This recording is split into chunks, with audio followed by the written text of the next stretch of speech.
They said it was a lie. They said the stories were exaggerated.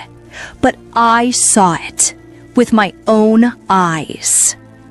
What the world calls Christian genocide in Nigeria, it's real. Even former American President Trump said it, and I used to think it was just politics. Until the night I saw the truth from the other side of death. The testimonies featured on this channel are presented as received, reflecting the personal experience and perspectives of the individuals who have generously shared them with us. We encourage our viewers to approach these testimonies with compassion and understanding, as these are personal testimonies of people involved. We also encourage you to always refer to the Holy Bible and the teachings of Jesus Christ and His apostles for guidance. You can consider subscribing to the channel to support our ministry. Like, share, and comment with the country you are watching from. Watch to the end, because what you are about to hear will challenge your belief. On the night of November 1st, 2025, a woman from northern Nigeria died in a terrible road accident. For 17 minutes, her heart stopped. But what she saw beyond death would challenge everything she once believed. She returned with a message, one that could heal a divided nation or shake its faith forever. Let's hear from Zainab.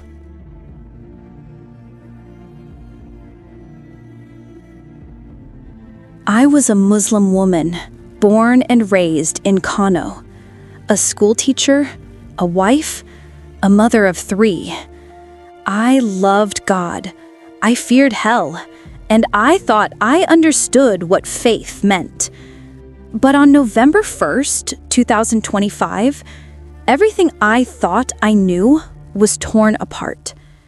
That night, I died, and what I saw in heaven and in hell has haunted me every day since.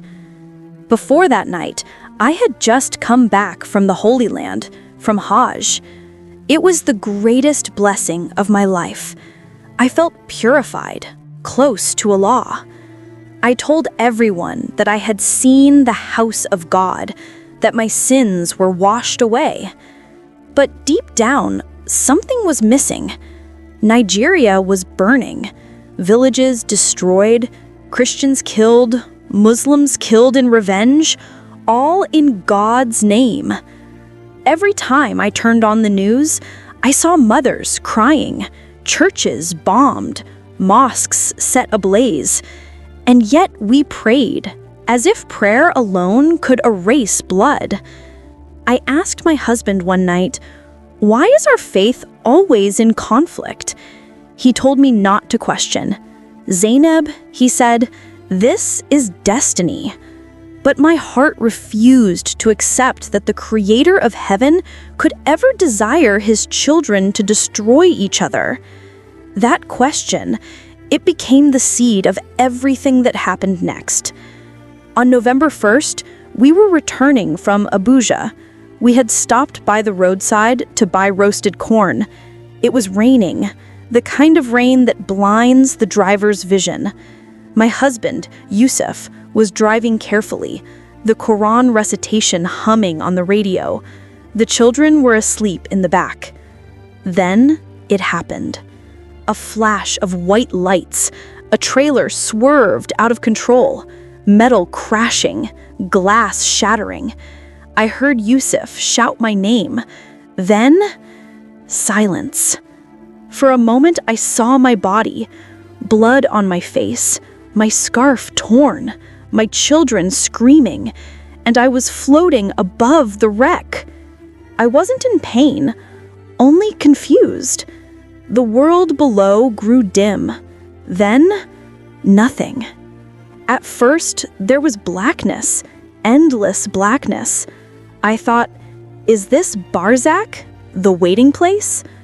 Then a light appeared ahead, so bright, so pure. I felt drawn to it, not walking, but carried. The air changed, The fear left, and suddenly I was standing in a place that felt alive. The light itself breathed. The ground shone beneath my feet like glass mixed with gold dust. Voices sang all around me, not Arabic, not Hausa, not any human language, but I understood it perfectly. They sang about love, about peace, about one who reigns forever. I looked around and saw people, millions, clothed in light, and among them were faces I recognized. Some were people I knew from my community, but others, they were Christians. Yes, men and women I had heard were killed in our region. They shone brighter than the sun. There was no fear, no bitterness, only joy. And I heard myself whisper, "How are they here before us?" Then the music faded. The light grew stronger until it surrounded everything. And from that light, a presence stepped forward. I couldn't see his face clearly, only a radiance too powerful to describe. But his voice sounded like thunder, wrapped in tenderness. He called my name, Zainab. I fell to my knees.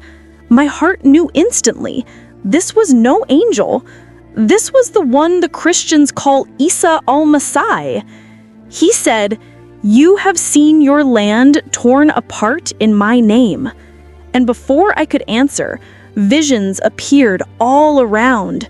Churches in flames, children begging for their parents, bodies on the road. He said, "They say they kill for God, but I never asked for blood. Love was my command, and love has been forgotten." I cried out, "But we thought we were serving the same Creator." He looked at me, and his eyes were like the sea, deep, endless, merciful. He said, "You serve him, yes, but you do not know him. Go back and tell them what you saw, that mercy is the face of truth." And then he touched my hand. It felt like fire and life entered my soul at once. Then I fell, falling, until darkness swallowed everything again. I heard beeping, voices shouting my name. "Zainab, she's breathing." When I opened my eyes, the ceiling was white. I was in the hospital. My husband's face was buried in his palms. When he saw me, he screamed, "Alhamdulillah," but I couldn't speak. My lips moved, yet no words came. For 2 days, I drifted between worlds, my heart still hearing the songs from that light. When I finally spoke, I said just one thing. I saw him. Yusuf froze. He said, "Who?" And I whispered, "The one they call Isa al-Masai." He turned pale, stood up, and told the nurse never to mention it again. Since that night, I cannot hate anymore. I cannot look at a Christian or a Muslim and see an enemy. I saw what hatred becomes in eternity, a fire that never goes out. And I saw that love, true love, is the only light that survives death. After I awoke, the doctor said I was gone for 17 minutes. 17 minutes of silence.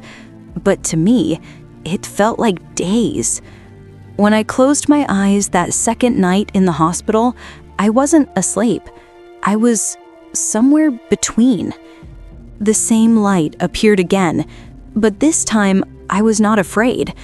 It was like being called home by someone who had known me forever. No sound, no gravity, no time. Only that presence drawing me closer. Then I heard a voice, gentle but powerful.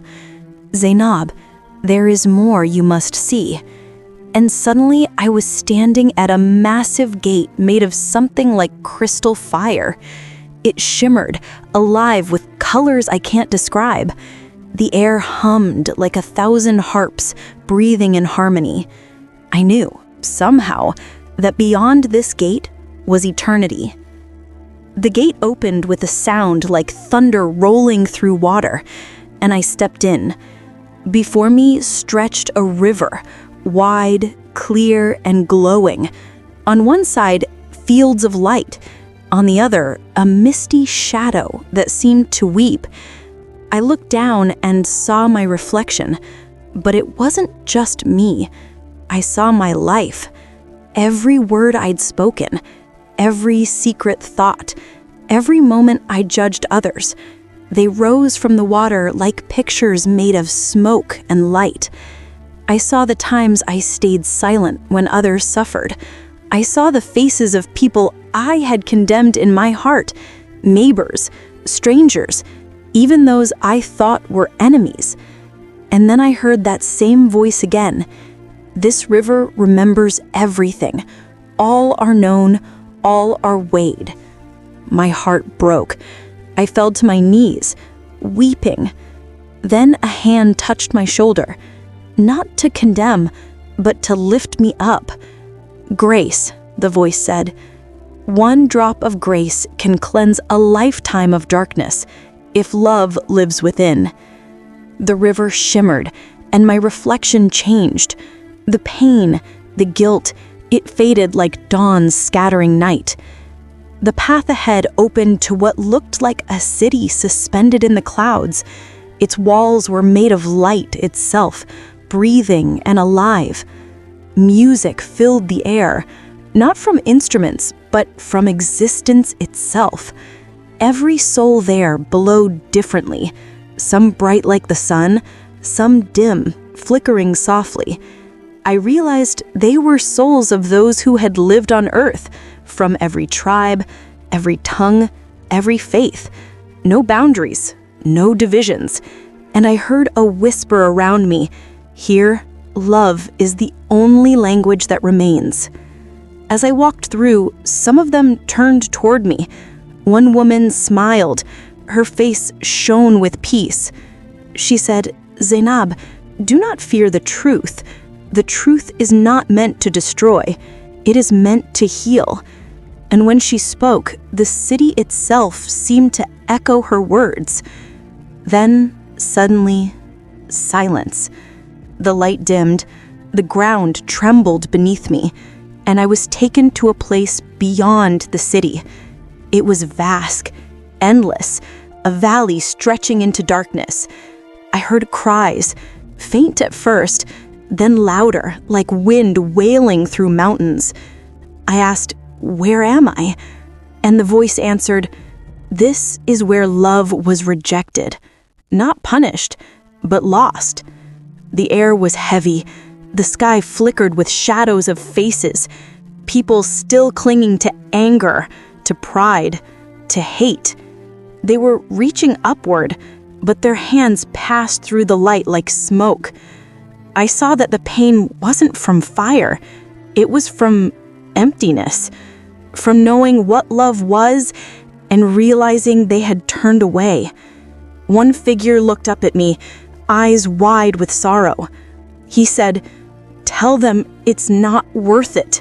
No belief, no revenge, no pride is worth losing this light. I fell to my knees again, trembling, and then everything went still. A golden wind rose around me, carrying me back toward the horizon, and there, high above the valley, stood the radiant figure from before. The same presence, the one clothed in light, waited for me.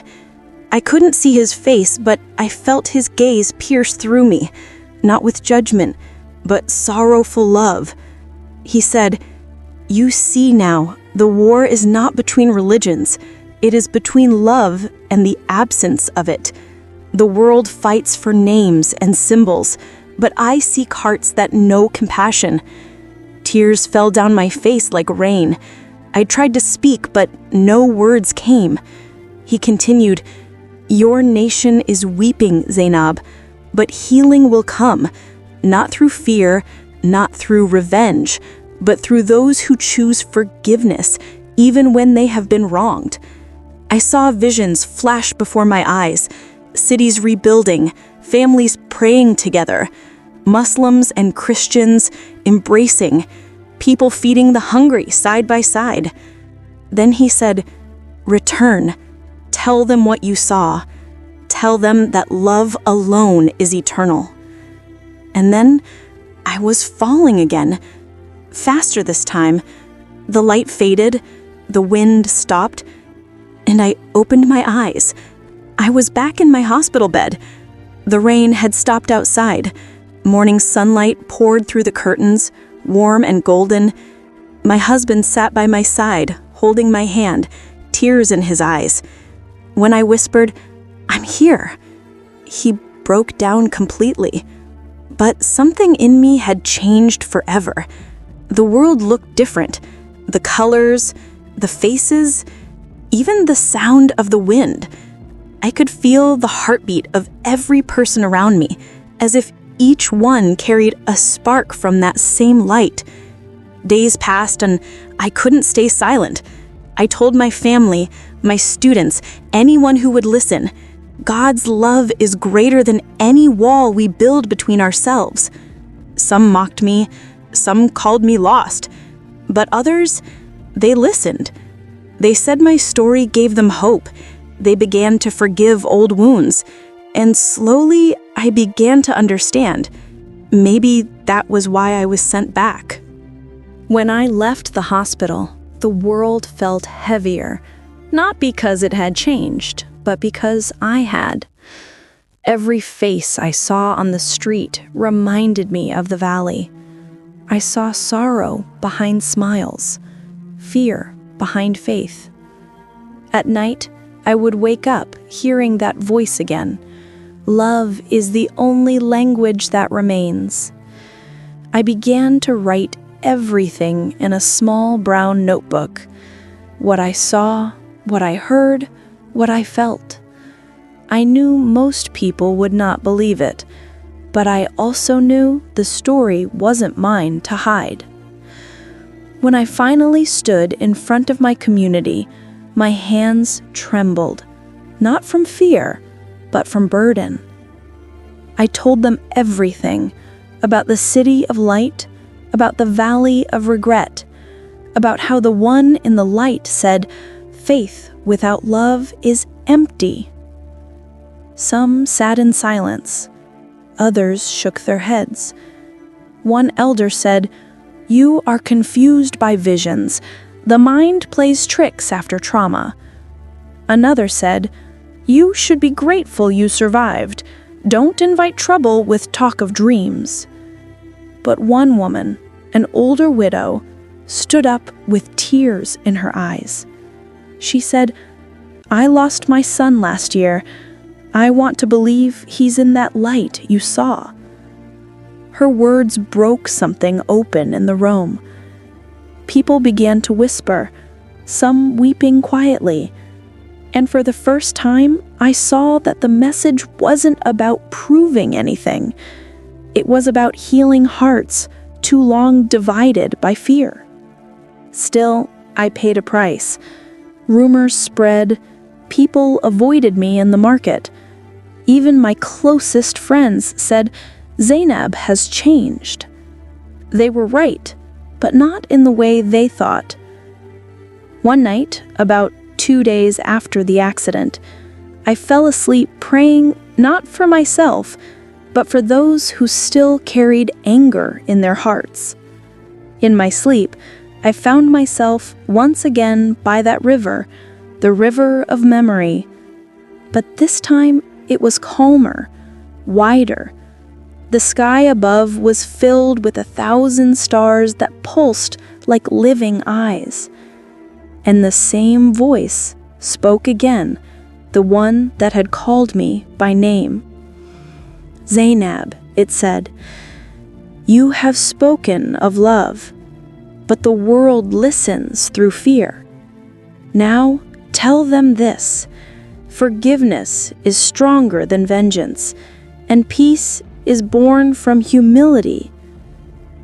Then I saw a single candle burning on the water, and the voice said, "When one heart forgives, the flame grows. When many forgives, darkness cannot stand." When I woke, the candle's glow still burned in my mind. That was when I decided to go public. The local radio station invited me. After hearing whispers of my miracle, they thought it would be good for ratings, a dramatic story for their listeners. But I prayed before stepping into that studio. Pray, let them hear the truth, not me. The host began with his usual bright tone. "Ladies and gentlemen, today we have a woman who claims she died and saw the afterlife. Zainab Musa, welcome." I smiled softly and said, "I didn't just see the afterlife. I saw what happens when love is forgotten." The studio went quiet. For the next 30 minutes, I spoke. Not about religion, not about division, but about love, mercy, and the danger of hate. I described the city of light and the valley of regret. I said, the one who truly knows God cannot harm his creation. Some listeners called in crying. Others called me a liar. But by the end, the host himself removed his headset and said quietly, "If what you saw is true, we have all been living blind." The next morning, messages flooded my phone, some full of gratitude, others full of anger. One man wrote, "You should stop before they silence you." Another wrote, "My daughter listened last night and forgave her enemy for the first time. Thank you." For days I stayed inside, reflecting, but strangely, I felt no fear. The peace I had seen beyond death was now inside me. Then one evening, I went to the riverside near our town, the same kind of river I had seen in that vision. I watched the sunset paint the water gold, and I whispered, "If this is my last sunset, let it count."